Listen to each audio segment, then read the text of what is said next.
What's good, y'all? Welcome to an episode of Buzz Boys. And the Hornets, they did it. They got a win in a close game. Um, Similar to the Hawks game, kind of came down to being a tight game, and we took care of business. And it was remarkable to see because just the way it ended with Lamelo Ball being the one, a defensive stopper, one on one, pure ISO, nobody else helping. He clamps Tyrese Halliburton on a night where he has 43 or 46, however much he had, clamps him up to win the game, bro. Um, bro, there's a lot that could be said about LaMelo's game tonight, but ultimately that shines the brightest. He stepped up defensively and won us the game. Um, and that's something where, man, we've been wanting to see that from Lamelo for years, for years, and the defensive tenacity being there, the assist is still gonna be there. You know, he had 11 assists tonight. The shots are gonna fall, but if his defense can step up like this, it's major. It's major. And not to mention he had 5 fouls already, so he could have fouled out right there. And you know what I'm saying? He had 5 fouls right there on that possession. So yeah, man, that was really major. It was you got to be happy if you're a Hornets fan. Just getting a win. We're now at 2-3. We have a game tomorrow on the road in Dallas, and I'm gonna say it's a winnable game. Now, Terry Rozier getting hurt sucks, but I think that Mavs game can still be winnable. At the end of the day, Luca, Kyrie, I mean, make Grant Williams beat you. That Derek Lively, Mark Williams matchup is going to be big. That PJ Grant Williams matchup is going to be big. And it's just going to be, can we beat them? Can we beat Luca and Kyrie with the depth? And our depth is a little bit shorter now with Terry Rozier out, and our bench is going to have to step up. But I'm going to get to that later on at the end of this video, because this video right here is about tonight's win. Hornets move to 2-3. And if we can just be somewhere around 500 after their Miles 10 games, I think everybody will be happy with that. And ultimately, we do have to see what Terry Rozier's injury is and how long he's going to be out. But we got to take it a day at a time. And right now, we're talking about a win against the Indiana Pacers. My first note, 9 blocks in the first half. The defensive tenacity was there, bro. We were playing great. We got out to an 8-point lead. Everything was, bro. We were up going into halftime. We had all the momentum. Everything was good. Everybody was hooping, playing good. It was a great all-around game. Offensively, defensively, everybody's getting blocks, steals. Bro, everything was going as good as it possibly could. Except for Lamelo, he wasn't hooping. But yeah, and then the third quarter starts, and the Pacers can't miss. But anyway, in that first half, I mean, we were playing great, man. Gordon had a 10-point second quarter. Mark and Nick showed signs of dominance. And I mean, Gordon Hayward, I think it doesn't get talked about enough. I mean, 23 points, 3 assists, 6 rebounds, 2 blocks, only 1 turnover, 10 for 17 from the field, 50% from 3. Gordon's had some good, efficient games, and it just kind of is always quiet, but he's been exactly what we needed him to be for us this season. And I mean, I've said it time in, time out, I have no problem with Gordon as long as he's healthy. It's not like a Nick Batum thing where Gordon Hayward is going to sit there and give you 2 points in 30 minutes and do nothing. And nah, Gordon will give you 15, 5, and 5 almost every night. It's just, is he going to be healthy? Is he going to, that's the whole thing.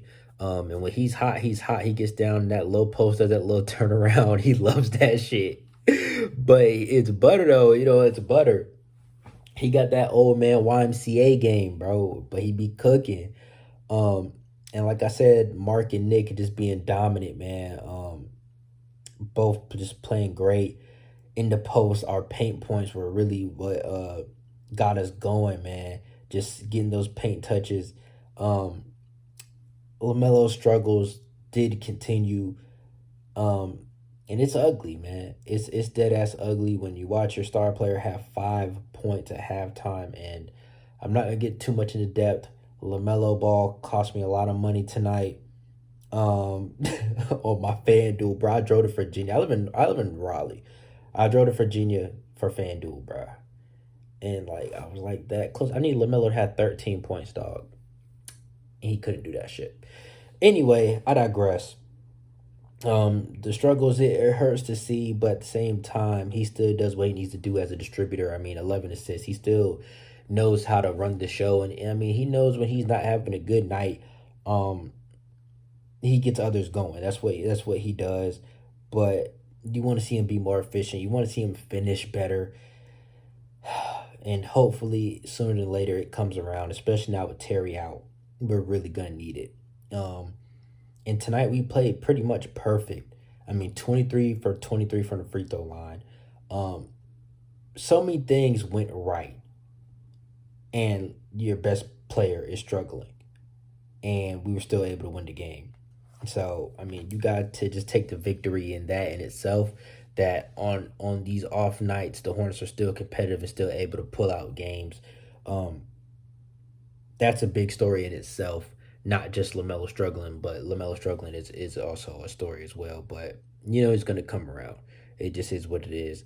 Um, but yeah, like I said, Gordon hooping, and then that third quarter, Gordon has another 10 point quarter. He had a 10 point second quarter, comes out has a 10 point third quarter, hooping, bro. Like Gordon stabilizes, got us back in the game, got us a lead several times. And I mean, he just goes crazy when he goes home to play the Indiana Pacers. He's from Indiana, and he just goes crazy when he plays them, bro. And watch to see if the Pacers target him at the deadline. Because they initially were the other team that wanted to sign him before we did. It was us and the Pacers that to sign him. And he cooks them every time they play. So you never know. Hey, man, just keep your eyes out. He is an expiring contract. You never know. Um, Anyways, Tiro 10 point third quarter.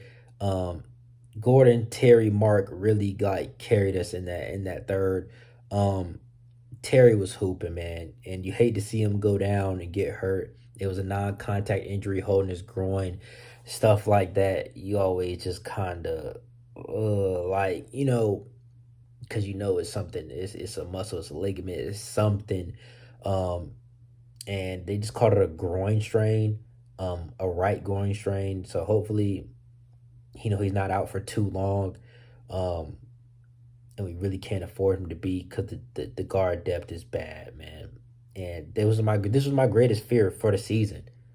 Not only Hornets' health in general, but I mean, if a guard goes down, I knew it's bro. I don't understand why we let Kelly Oubre go. Cody Martin isn't even healthy. Why would you let Oubre go? Vet minimum. He's on the Sixers on a fucking vet minimum. We didn't even use our MLE $12 million exception. Didn't even use it. Book Knight already declined his option the other day. Martin hasn't played. Um, I think McGowan's is hurt. I know he sprained an ankle. He might be ready for tomorrow, but I mean, I'm just interested to see who plays tomorrow. Is it going to be Nick Smith Jr.? Are we going to see Ish Smith make his debut? McGowan's, if he's healthy, is he going to play? Like, what are we going to do tomorrow at that two? I expect Brandon Miller to get the start at the two. Gordon still at the three. Um, Cliff might try Maladon at the one and play LaMelo at the two to try to keep Brandon Miller on the bench for some production. It's going to be interesting to see what he tries to do. Because that guard production, man, we really gonna need something off the bench. I don't see. I mean, Teo did cardio. I'm gonna get into that. I'm getting off track on my list, but I just can't help but talk about it. But moving on, staying on task for tonight. Mark Williams, 17 point second half, finished with a career high 27 points. He played great. He played great. Um, coming off the last game where him and Nick both struggled, um, tonight he comes back, he hoops. I mean, what more can you ask for? That's what I'm saying. So many things went right tonight. 27 points from Mark, career high. Gordon gives you 23. Terry gives you 22, even though he gets hurt. Still gives you 22. PJ has 15. Brandon Miller makes some plays down the stretch. JT Thor has one of his best nights. Nick has a double double and 2 blocks off the bench. I mean, 23 from 23 from the free throw line. So many things went right for us to be able to win this game. Um, and that's another thing I wanted to highlight was PJ's all around play. Um, 15 points for PJ, 4 assists, 2 blocks, a steal. He was everywhere tonight. And that's what we need from PJ, man. I've been happy with his play. It's been the most consistent that I've seen in a long time. And he's looking very similar to the PJ that we saw at the end of the season last year. Um, I'm interested to see what happens when Miles comes back. Um, if Terry is out for an extended period of time, um, I'd expect us to try to do something with Miles at the three and try to just go big. I don't know. But PJ's playing great. He needs to be with Miles coming back. He needs to be playing his best basketball to secure his spot. Um, and moving on to Mark Williams, man. 27 points, 7 rebounds, 2 steals, 2 blocks. He did have 3 turnovers, but 9 for 12 from the field, 9 for 9 from the free throw line. Your big man being able to do that at the free throw line is so important, bro. Because this was such a close game. It all counted. All 23 of these free throws were needed. So I got to give a shout out to Big Mark, man. He played great. The guards did a good job finding him. That lob at the end, bro, the wingspan was crazy. The tip in was crazy. So shout out to Mark, man. We really needed that 27, bro. If he ain't ball out like that, we wouldn't have stood a chance. We wouldn't have stood a chance. Um, and it just, bro, that center production makes all the difference. All the difference. That Detroit game, if we just could have got some center production, we would have won. It makes all the difference. And it's going to really be important tomorrow night versus the Mavs because our guard press, Terry Rozier is our leading scorer. So we're really going to need Mark to try to replicate this tomorrow night. Brandon Miller, 10 points, 1 assist, 3 rebounds, a block, no turnovers. He did have 4 fouls, but he had the highest plus minus out of everybody at plus 17. He makes the Hornets better. And the fact that he's able to play down the stretch as a rookie is so important. The fact that he's able to be trusted defensively out there on the floor is so important. And now he did have 4 fouls. He got a few at the end. Buddy Hield started cooking him low-key at the end, but he learned from that shit. And then on top of that, Brandon's just a dog. He gets into it with motherfuckers, bro, all the time. Like, it's always something. And he's right in the middle of it. He has that dog in him, bro, which is exactly what this Hornets team needs. But his ability to be able to close games as a rookie is so important. Offensively, defensively, it just feels like you can already trust him. Like, that's so important, bro. I'm so happy that we hit on this pick, man, because we really needed to. He was 4 for 7 from the field, 0 for 2 from 3, but he still just finds ways to impact the game. He just always seems to be in the middle of something, and I love it. Moving on, talked about the 23 for 23 from the free throw line. The Pacers came out 11 for 12 from 3 in the third quarter, and we were able to sustain that. 11 for 12 from 3. I wish I could do the math right now, but I imagine it's like 95% or something crazy from 3, and we were able to sustain that.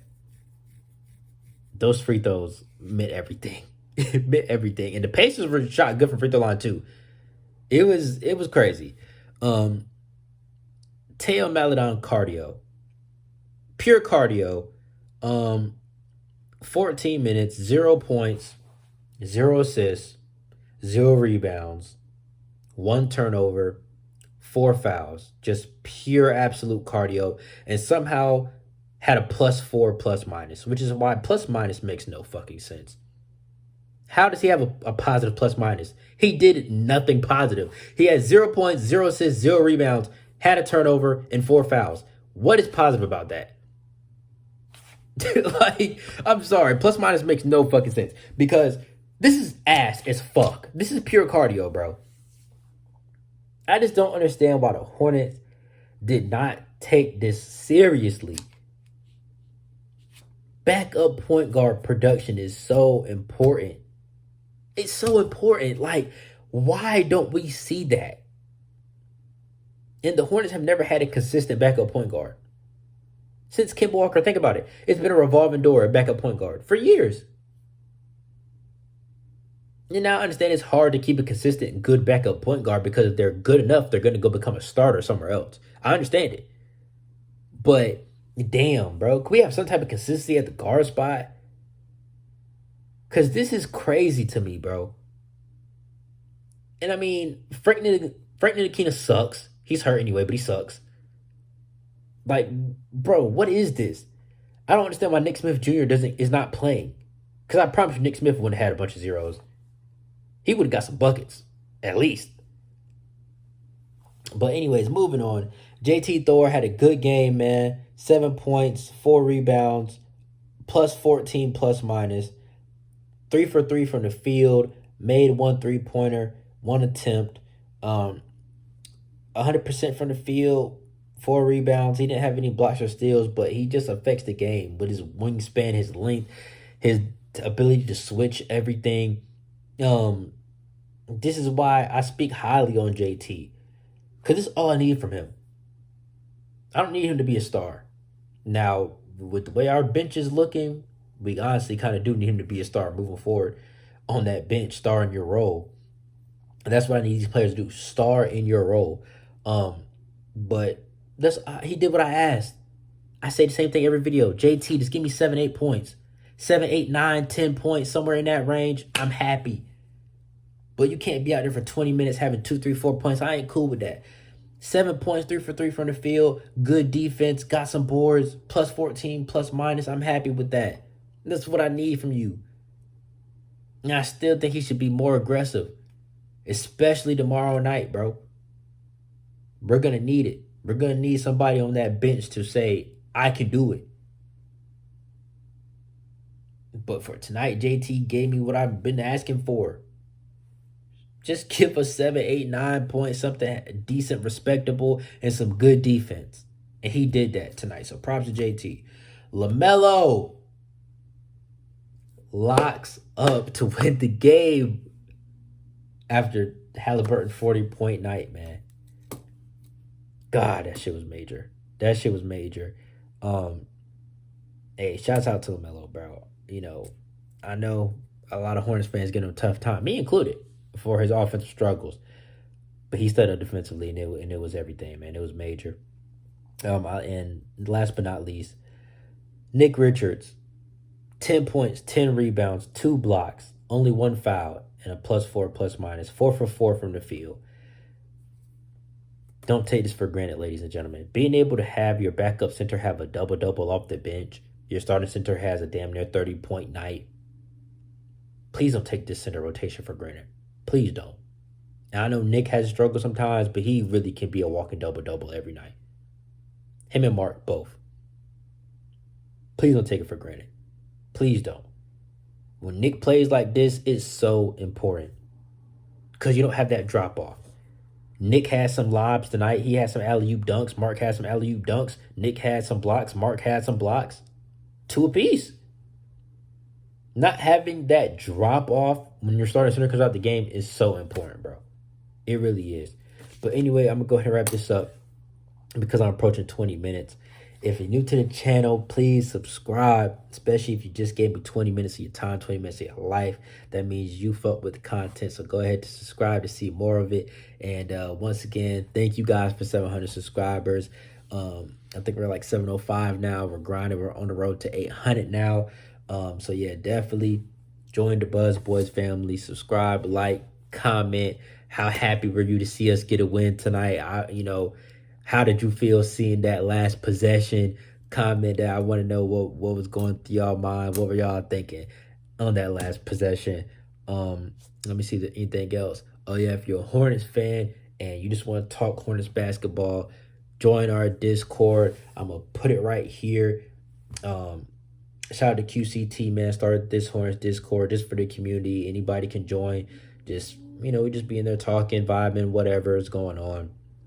Um, just good vibes, man. If that's something you want to be a part of, put the link down below. But anyways, I'll wrap this up, and I'm gonna catch y'all tomorrow, man. We got the Mavs tomorrow night. We right back at it, man. I'll see y'all tomorrow. Peace.